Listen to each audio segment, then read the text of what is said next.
Reports indicate that 14 South Africans working as IT specialists in Thailand are being held against their will, raising serious concerns about their safety. According to their families, the group left South Africa last year and has since been forced to work under harsh conditions without pay. Families have appealed to the government for urgent assistance. Let's now bring in Andy Mashaile, security strategist and retired Interpol ambassador, for more on this conversation. And he joins us now via our video link. Mr. Mashaile, thank you so much for your time this evening here on SABC News. I mean, let's start off here.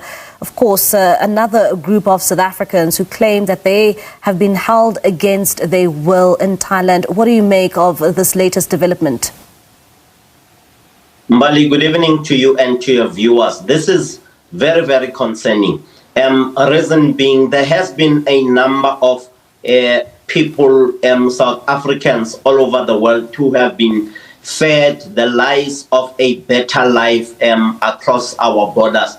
And these individuals end up being slaves. You and I spoke some time back during the year. I spoke of modern day slavery. And yes, this is modern day slavery, as you and I can pick up from the people who want to come back to the home country and they are denied their rights. Same thing with those who are trapped in Russia. We learned that 14 million was paid to an individual who has been allegedly named as Duduzile Zumasambutla. And we know that for the fact that when money has been exchanged, for you and I and the students of history, we will just remember the many years, the 1700s, when people were brought into slavery. So this is really modern day slavery. And we have a responsibility as a country. 14 South African citizens found themselves at the center of an international controversy after reports emerged that they were being held in Thailand under circumstances they claim were involuntary.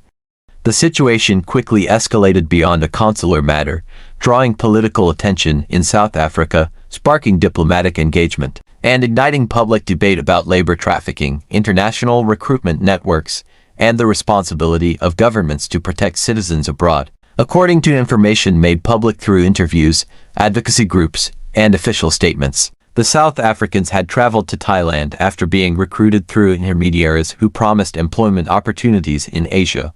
The nature of these opportunities varied depending on individual accounts, but several of those involved stated that the jobs offered differed significantly from what they encountered upon arrival. Restrictions on movement, confiscation of travel documents, and limited communication with the outside world were among the allegations raised. Thai authorities acknowledged that the individuals were under investigation as part of a broader inquiry into irregular labor and possible human trafficking networks operating across Southeast Asia. Officials maintained that the South Africans were being held in accordance with Thai law, while their immigration and employment status was assessed. Thai representatives stressed that the individuals were not prisoners but were subject to legal processes designed to determine whether crimes had been committed by recruiters or employers. South Africa's Department of International Relations and Cooperation confirmed it was aware of the situation and had engaged with Thai counterparts through diplomatic channels. Consular officials were dispatched to establish contact with the affected individuals, verify their welfare, and ensure access to legal representation. The department emphasized that protecting South African citizens abroad remained a priority, while also respecting the sovereignty and legal frameworks of host countries. The case gained further visibility after political figures in South Africa weighed in publicly. Andy Mashaile, a prominent political activist and leader, described the situation as alarming and urged authorities to act swiftly. He framed the incident as part of a wider global pattern in which African workers are lured overseas under false pretenses, only to find themselves trapped in exploitative conditions. His comments resonated widely, particularly on social media platforms, where the case was shared as a warning to job seekers. Labor migration experts noted that Southeast Asia has increasingly become a destination for informal recruitment schemes targeting Africans, especially in technology-related, call center, and online service sectors. These schemes often operate in legal gray areas, exploiting differences in visa regimes and weak enforcement mechanisms across borders. Once workers arrive, they may be coerced into roles they did not agree to, with limited recourse due to unfamiliarity with local laws. Human rights organizations pointed out that cases like this are difficult to classify quickly. While some situations constitute clear human trafficking, others involve immigration violations combined with deceptive recruitment practices. The distinction is crucial, as it determines whether individuals are treated as victims or offenders under local law. Advocacy groups urged both governments to prioritize the safety and dignity of the individuals involved while investigations continued.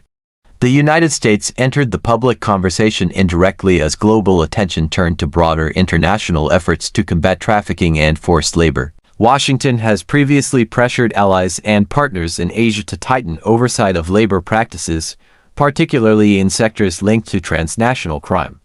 Analysts noted that cases involving African nationals abroad often test the effectiveness of international anti-trafficking frameworks championed by Western powers. Thailand has faced scrutiny in past years from international bodies over labor conditions, particularly in fishing, manufacturing, and online service industries. Thai authorities have since made efforts to strengthen regulations and cooperate with foreign governments. In this case, officials reiterated their commitment to transparency and cooperation with South Africa, stating that any wrongdoing by recruiters or employers would be prosecuted. Families of the 14 South Africans expressed frustration and fear as they awaited clarity. Several relatives told local media that communication with their loved ones was sporadic and limited. They called on the South African government to intensify diplomatic pressure and secure their safe return. Community organizations organized small demonstrations and online campaigns demanding accountability. Within South Africa, the incident reignited debate over unemployment and economic inequality. With youth unemployment remaining high, many citizens view overseas opportunities as their only viable option. Economists warned that without stronger domestic job creation and regulation of recruitment agencies, similar incidents were likely to recur. Calls intensified for the government to establish a centralized registry of approved overseas employment programs. Legal analysts highlighted the complexity of resolving such cases. If the individuals entered Thailand on tourist visas and engaged in unauthorized work, they could face fines or deportation under Thai law, even if deception occurred. However, if evidence supported claims of coercion or document confiscation, the case could shift toward victim protection under international conventions. As diplomatic talks continued, South African officials avoided inflammatory language, emphasizing cooperation rather than confrontation. This approach contrasted with public rhetoric from activists, who demanded a tougher stance and accused foreign actors of exploiting African labor with impunity. The divergence reflected a broader tension between diplomatic pragmatism and domestic political pressure. The role of global powers hovered in the background. Analysts noted that the United States, China, and the European Union all maintain strong interests in Southeast Asia and frequently influence regional policy through trade and security relationships. While the U.S. was not directly involved in this case, its broader anti-trafficking agenda shaped international expectations around how Thailand should respond. As days turned into weeks, incremental progress was reported. Consular visits confirmed that the individuals were safe and receiving basic necessities. Legal processes moved slowly, underscoring the challenges of navigating foreign justice systems. Officials cautioned against misinformation, urging the public to rely on verified updates rather than speculation circulating online. The case ultimately became more than a single incident. It exposed vulnerabilities in global labor migration systems, highlighted the risks faced by job seekers from developing economies, and underscored the importance of diplomatic engagement in protecting citizens abroad. Whether the 14 South Africans would be repatriated swiftly or remain entangled in legal proceedings remained uncertain, but the episode had already left a lasting imprint on public consciousness. For South Africa, the incident served as a reminder that globalization brings both opportunity and danger. For Thailand, it represented another test of its commitment to labor reform and international cooperation. And for the international community, it reinforced the need for coordinated action against deceptive recruitment networks that thrive in the shadows of global demand for cheap and flexible labor. As investigations continued, one reality was clear. The experiences of the 14 South Africans had sparked a broader reckoning about migration, power, and responsibility in an interconnected world. You've been watching Echoes of Africa, where every story carries the sound of tomorrow. If this moved you, Subscribe now, like, and share so Africa's voice never fades into silence.